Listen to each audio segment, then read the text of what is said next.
Jalani hari dengan tiga wajib, wajib iman, wajib aman, wajib imun.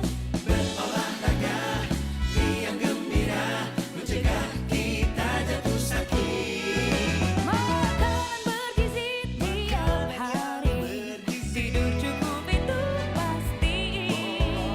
Dan janganlah panik, berdoa tiada henti. Wajib iman, aman, imun. Pakailah maskermu, Jagalah jarakmu, cuci tanganmu selalu. Kita raih bahagia dengan iman, aman, imun. Badan sehat, bangsa kuat. Kita raih bahagia dengan iman, aman, imun. Badan sehat, bangsa kuat.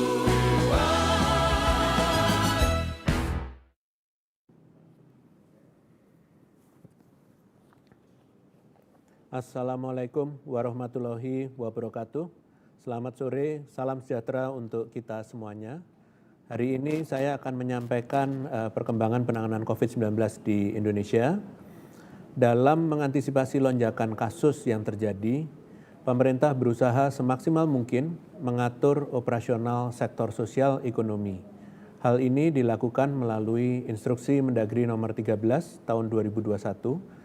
Dalam Inmendagri ini, pemerintah berupaya mengatur operasional sektor perkantoran dengan proporsi WFH sebanyak 75% di kabupaten kota berzona merah dan WFH 50% di kabupaten kota berzona kuning dan oranye. Penting untuk diingat, pada saat WFH, pekerja tidak boleh melakukan mobilisasi ke daerah lainnya. Selanjutnya, kegiatan belajar mengajar di zona kuning dan oranye akan mengikuti keputusan Kementerian Pendidikan Riset dan Teknologi, sedangkan di zona merah, kegiatan belajar mengajar dilakukan secara daring. Untuk pusat perbelanjaan dan fasilitas umum lainnya, kapasitas pengunjung dibatasi maksimal 50%. Pemerintah juga mengatur kegiatan keagamaan melalui Surat Edaran Menteri Agama Nomor 13 Tahun 2021. Dalam surat edaran ini, kegiatan sosial keagamaan seperti ibadah, pengajian, pesta pernikahan dan sejenisnya di zona merah ditiadakan sampai wilayah tersebut dinyatakan aman dari COVID-19 berdasarkan penetapan pemerintah daerah. Selain itu, saya hendak menyampaikan bahwa testing adalah sebuah kewajiban dalam rangka menyaring kasus positif sedini mungkin, namun perlu diingat bahwa pemeriksaan strain virus tersebut bukanlah sebuah kewajiban mutlak. Whole genome sequencing memiliki metode khusus dan tidak semua kasus positif layak untuk dilacak genomiknya. Misalnya kasus dengan gejala yang tidak biasanya maupun kasus pada pelaku perjalanan dari luar negeri dan lain-lain. Tugas kita saat ini ialah mematuhi protokol sebaik-baiknya untuk meminimalisir terpapar dengan varian-varian tersebut, dan bagi yang sakit dan terinfeksi varian tersebut untuk menjalani pengobatan sesuai prosedur untuk mempercepat proses penyembuhan. Selanjutnya, update perkembangan kasus harian COVID-19 pada tanggal 16 Juni 2021 terjadi penambahan kasus positif sebanyak 9.944 dan jumlah kasus aktif mencapai 120.306 atau 6,2%, sedangkan jumlah kasus sembuh kumulatif adalah 1.763.870 atau 91%. Sedangkan kumulatif kasus meninggal adalah 53.476 atau 2,8%. Selanjutnya, saya akan menyampaikan perkembangan kasus positif, meninggal, dan sembuh mingguan pertanggal 13 Juni 2021. Terjadi kenaikan kasus positif sebesar 38,3% secara nasional di minggu ini. Ini merupakan peningkatan yang cukup signifikan. Ini peningkatan dengan kenaikan ini dikontribusikan oleh DKI Jakarta, yaitu naik sebesar 7.132 kasus, Jawa Tengah naik 4.426 kasus, Jawa Barat naik 2.050 kasus, Daerah Istimewa Yogyakarta naik 973 kasus, dan Jawa Timur naik 939 kasus. Kemudian untuk kenaikan kasus meninggal di minggu ini sebesar 4,9%. Angka ini meskipun kecil, namun tidak dapat ditolerir karena seharusnya angka kematian dapat terus ditekan setiap minggunya. Kenaikan ini dikontribusikan oleh Jawa Timur yang naik 43 kematian, kemudian Sumatera Barat naik 24 kematian, Aceh naik 24 kematian, Daerah Istimewa Yogyakarta naik 13 kematian, dan Sumatera Utara naik 12 kematian. Terakhir, untuk kesembuhan, sangat disayangkan di minggu ini terjadi penurunan kesembuhan sebesar 6,9%. Hal ini merupakan perkembangan yang sangat tidak diharapkan, di mana ketika kasus meningkat, seharusnya selalu dibarengi dengan meningkatnya pula kesembuhan. Namun, saya tetap mengapresiasi 5 provinsi dengan kesembuhan tertinggi di minggu ini, yaitu Jawa Tengah, naik sebesar 2.209 kesembuhan, DKI Jakarta naik 2.200 kesembuhan, Kepulauan Riau naik 1.956 kesembuhan, Jambi naik 489 kesembuhan, dan Daerah Istimewa Yogyakarta naik 429 kesembuhan. Sangat disayangkan bahwa perkembangan pada minggu ini sangat tidak diharapkan mengingat kita sempat mengalami penurunan kasus mingguan pada minggu lalu. Adanya kenaikan ini menunjukkan masih terasanya dampak dari kegiatan-kegiatan pada periode libur Idul Fitri yang menimbulkan kerumunan dan meningkatkan potensi penularan seperti mengunjungi rumah sanak saudara, melakukan perjalanan keluar wilayah, melakukan wisata maupun menuju pusat perbelanjaan. Untuk itu, seperti yang sudah saya ingatkan, mohon kepada seluruh lapisan masyarakat untuk kembali memperketat protokol kesehatan yang mungkin saja sudah mulai lengah beberapa minggu ini. Adanya penurunan kasus yang kita rasakan sejak bulan Februari tidak dapat dipungkiri bisa membuat kita lengah dan merasa bahwa pandemi telah usai.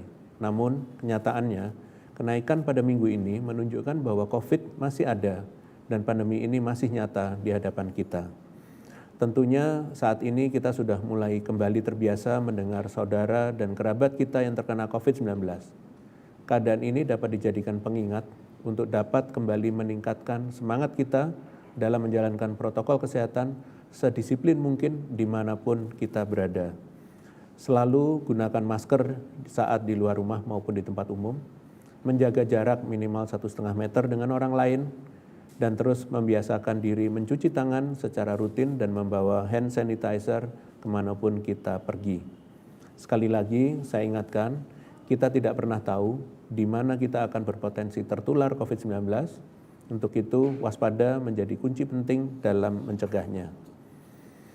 Selanjutnya, saya akan menginformasikan terkait peta zonasi risiko per 13 Juni 2021. Pada perkembangan zonasi minggu ini, diketahui bahwa jumlah kabupaten kota berzona merah, oranye, dan hijau mengalami peningkatan. Jumlah zona merah dari 17 menjadi 29 kabupaten kota, zona oranye dari 331 menjadi 339 kabupaten kota, dan zona hijau dari 7 menjadi 24 kabupaten kota. Sedangkan pada minggu ini, terjadi penurunan jumlah kabupaten kota berzona kuning, yaitu dari 158 menjadi 121 kabupaten kota.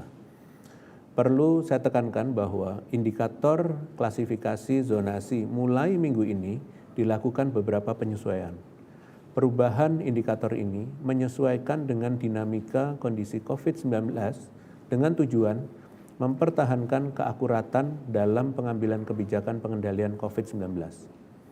Lebih rincinya, aspek-aspek indikator zonasi yang mengalami perubahan diantaranya ambang insiden kumulatif kasus positif per 100.000 penduduk, angka kematian kasus positif per 100.000 penduduk, jumlah testing per 100.000 penduduk, kami ulangi, jumlah testing per 1.000 penduduk, dan rata-rata keterpakaian isolasi dalam 1 minggu terakhir.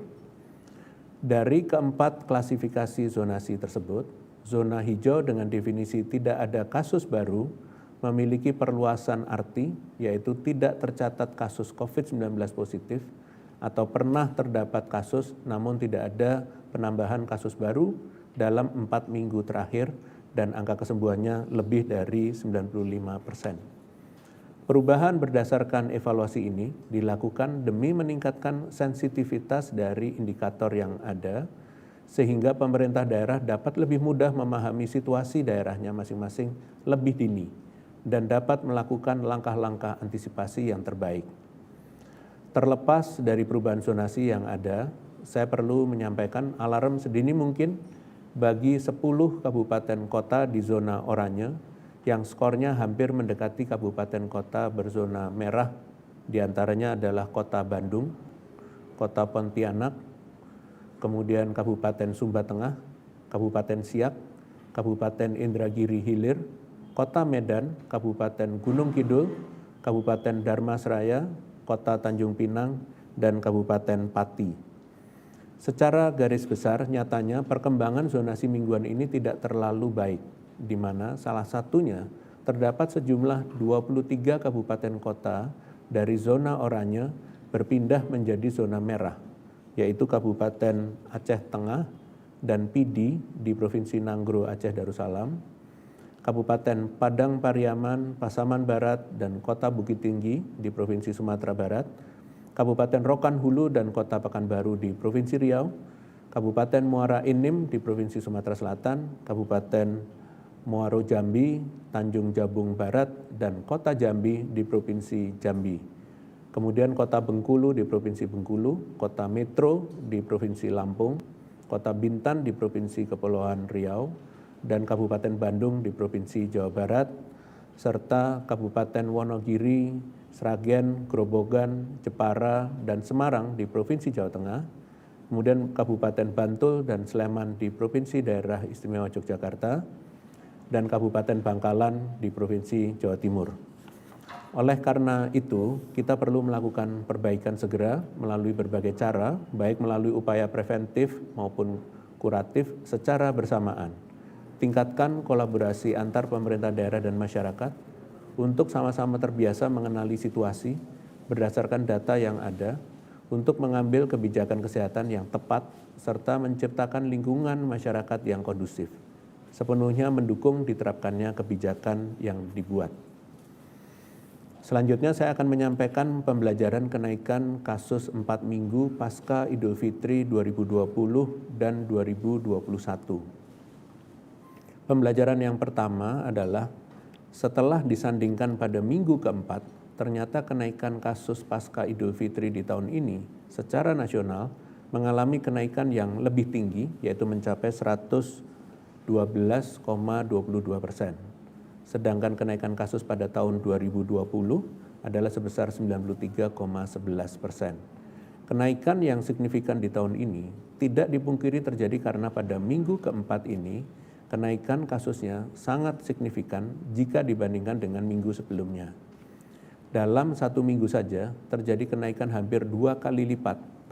Hal ini menyebabkan perbedaan yang signifikan pada keadaan di minggu ketiga lalu dengan minggu keempat saat ini. Jika dibandingkan pada kenaikan minggu ketiga yang sempat saya sampaikan, kenaikan di tahun ini hanya sekitar 50%, sedangkan di tahun lalu kenaikannya mencapai sekitar 80%. Hanya dalam 1 minggu saja, persentase kenaikan kasus di tahun ini bisa melampaui persentase kenaikan kasus di tahun lalu. Kemudian pembelajaran yang kedua adalah jika dilihat pada minggu keempat tahun ini dibandingkan minggu keempat tahun lalu, signifikansi kenaikan kasusnya tetap lebih tinggi pada tahun lalu. Di tahun lalu, Jawa Tengah mengalami kenaikan hingga 758%, sedangkan di tahun ini sebesar 281%.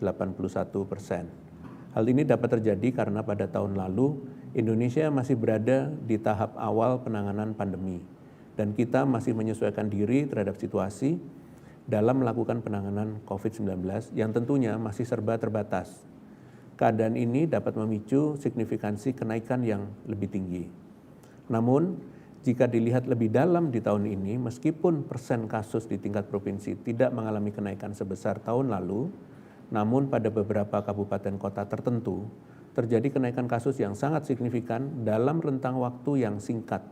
Contohnya, kenaikan kasus pada beberapa kabupaten kota di minggu lalu, seperti di Bangkalan, Pati, Kudus, Jepara, Bandung, dan kota Cimahi. Adanya kenaikan kasus di kabupaten kota tertentu ini menunjukkan bahwa dalam melihat situasi tidak bisa hanya menilai di tingkat provinsi saja, namun perlu untuk menilai hingga tingkat kabupaten kota. Jika terdapat kabupaten kota yang sudah menunjukkan kenaikan signifikan, harus segera ditangani agar tetap terkendali sehingga tidak meningkatkan kasus di tingkat provinsi hingga nasional.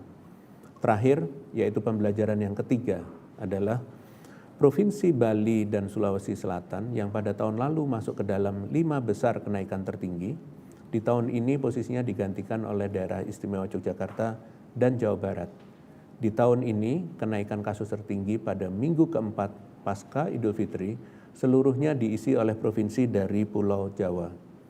Mengingat 5 provinsi ini adalah daerah asal dan tujuan mudik, maka perubahan 5 besar kenaikan tertinggi ini dapat dikaitkan dengan fakta bahwa meskipun telah diberlakukan periode peniadaan mudik sebelum dan setelah Idul Fitri, namun mobilitas penduduk keluar Jabodetabek sebelum Idul Fitri serta mobilitas penduduk masuk ke Jabodetabek setelah Idul Fitri tetap mengalami peningkatan yang signifikan. Selain itu, di dalam kota pun juga terjadi kenaikan mobilitas penduduk ke pusat perbelanjaan dan tempat wisata selama periode Idul Fitri.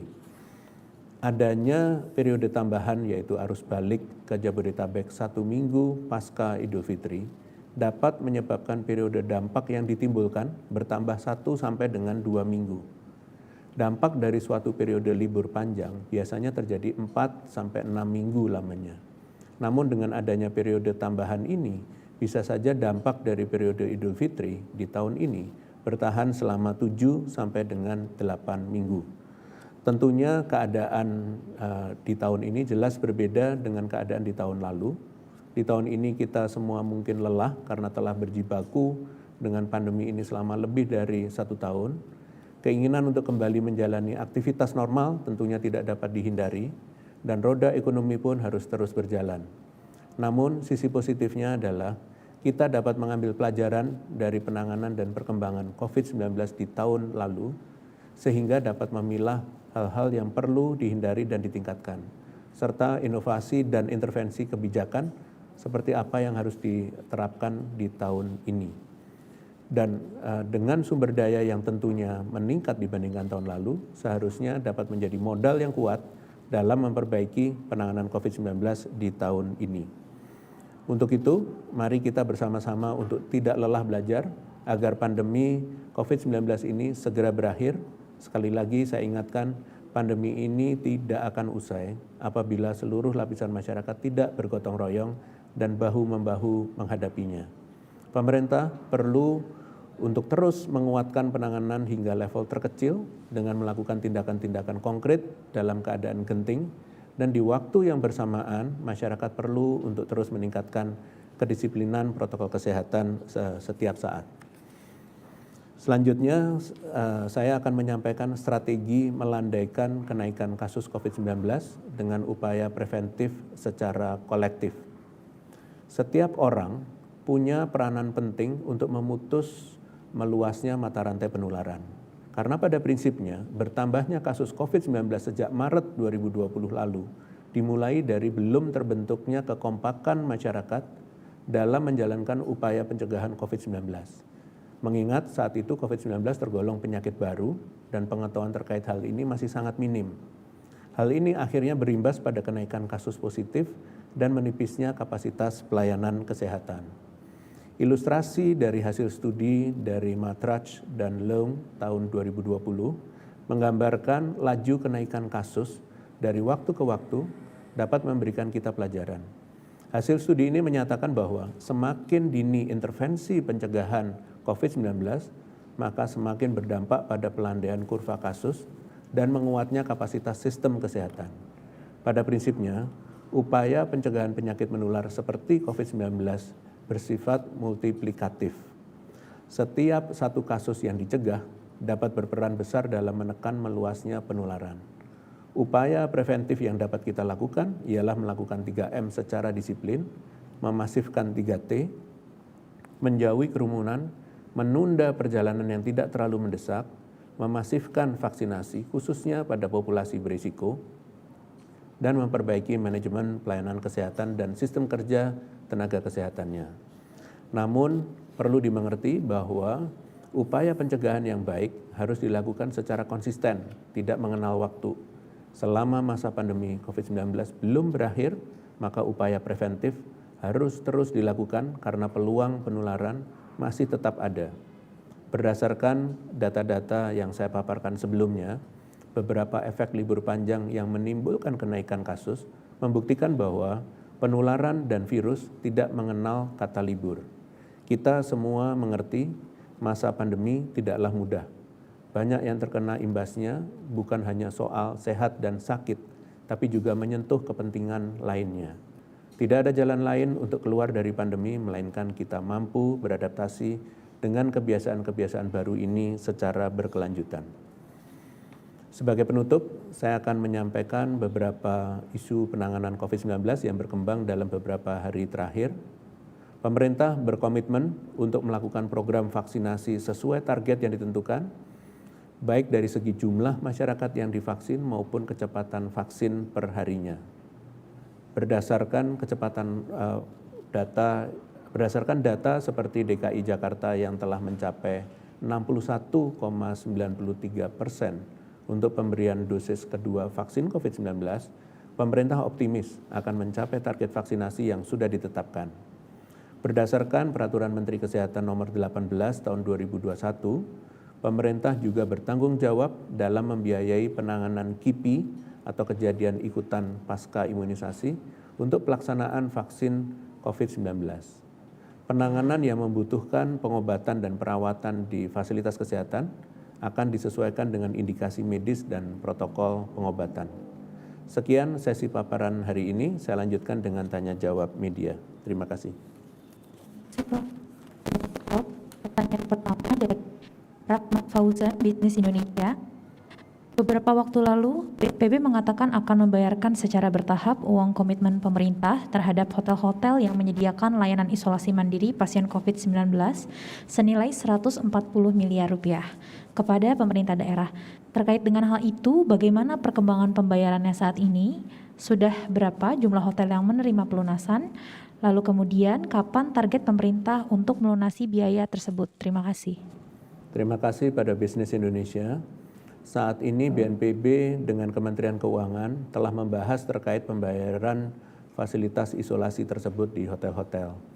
BNPB berkomitmen dan akan terus berupaya untuk melunasi tunggakan kepada hotel-hotel yang menyediakan layanan isolasi mandiri sesegera mungkin setelah alokasi dana tersedia.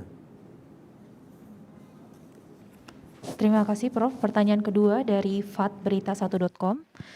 Prof, mengapa sampai saat ini masih ada sejumlah kabupaten atau kota yang belum banyak memiliki posko COVID-19? Sebenarnya apa fungsi posko?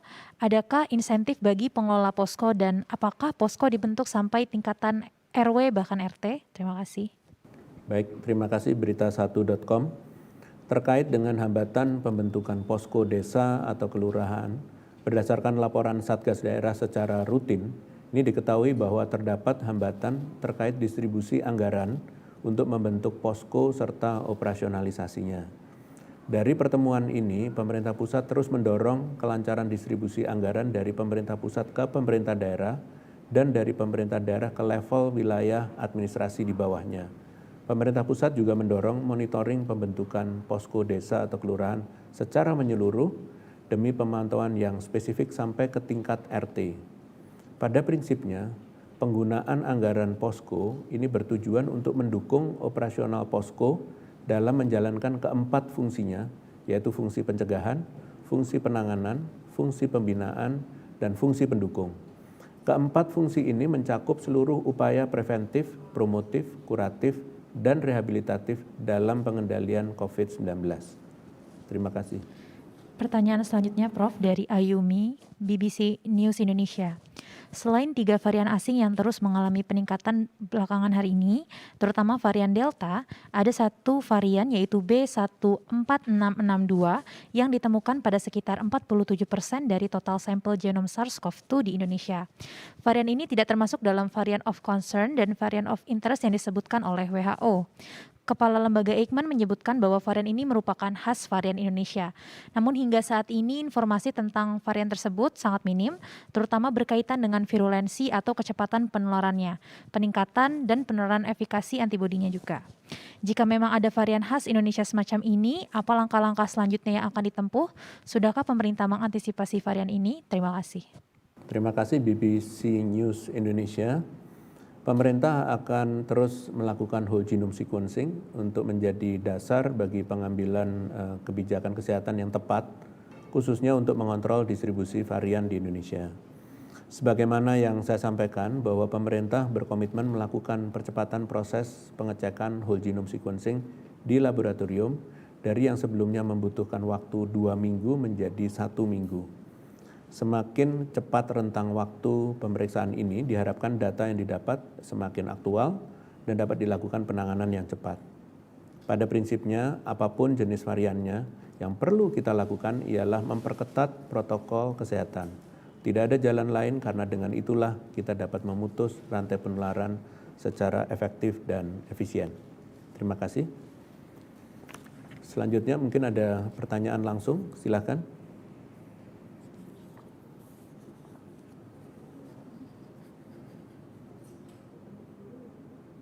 Prof, Ciko dari ABC Australia, Prof. Saya mau tanya, pertanyaan pertama saya, apa penyebab utama kenaikan jumlah kasus COVID yang terjadi belakangan ini? Apakah mudik salah satu penyebab utamanya? Dan apa atau siapa yang salah dalam hal ini, Prof? Itu pertanyaan pertama saya. Pertanyaan kedua adalah, seberapa berbahayanyakah virus COVID varian Delta ini untuk Indonesia? Terima kasih, Prof. Baik, terima kasih ABC News Australia. Peningkatan penularan yang terjadi pada saat ini menurut kami sudah jelas kaitannya dengan mobilitas penduduk dan kerumunan yang terkait dengan liburan panjang, yaitu libur Idul Fitri. Karena polanya sama dengan kejadian-kejadian seperti di tahun lalu pada saat libur panjang. Perlu diketahui bahwa pada saat pertengahan bulan Mei, mulai dari sekitar awal bulan Februari, kasus di Indonesia terus menurun dan bor rumah sakit juga mencapai sekitar hanya 30% rata-rata di Indonesia. Itu adalah kondisi yang cukup ideal dalam waktu yang lama di Indonesia, dan kemudian setelah ada libur panjang Idul Fitri ini naik sesuai dengan kalkulasi yang selama ini ada kalau terkait dengan libur panjang. Terkait pada saat penularan tinggi dan kemudian juga dilakukan whole genome sequencing ketemu dengan varian-varian virus tertentu seperti dari India, itu membuktikan bahwa virus-virus varian tertentu sudah bersirkulasi di Indonesia. Namun untuk mengetahui apakah penyebabnya peningkatan kasus itu karena varian ataukah karena peningkatan kasus terkait dengan libur panjang, yang jelas kita bisa lihatnya dari libur panjang. Perlu penelitian lebih jauh yang menghubungkan antara ditemukannya whole genome sequencing dari varian-varian tertentu dengan peningkatan kasus itu. Selanjutnya, apakah virus-virus ini berbahaya atau tidak? Virus-virus itu seperti hasil yang didapat dari penelitian ilmiah di berbagai negara, tentunya itu virus yang berbahaya. Kejadian itu di suatu negara juga harus diteliti apakah betul sebuah varian tertentu yang di negara lain berbahaya, itu juga berbahaya di negara lainnya lagi. Namun seperti yang tadi saya sampaikan, yang utama kita lakukan adalah menjalankan protokol kesehatan, menjaga jarak, mencuci tangan, dan menggunakan masker. Karena dengan 3M itu, apapun variannya, pasti tidak akan meningkatkan penularan. Demikian, terima kasih. Dengan demikian, konferensi pers pada sore hari ini selesai. Terima kasih atas perhatiannya. Selamat sore. Wassalamualaikum warahmatullahi wabarakatuh.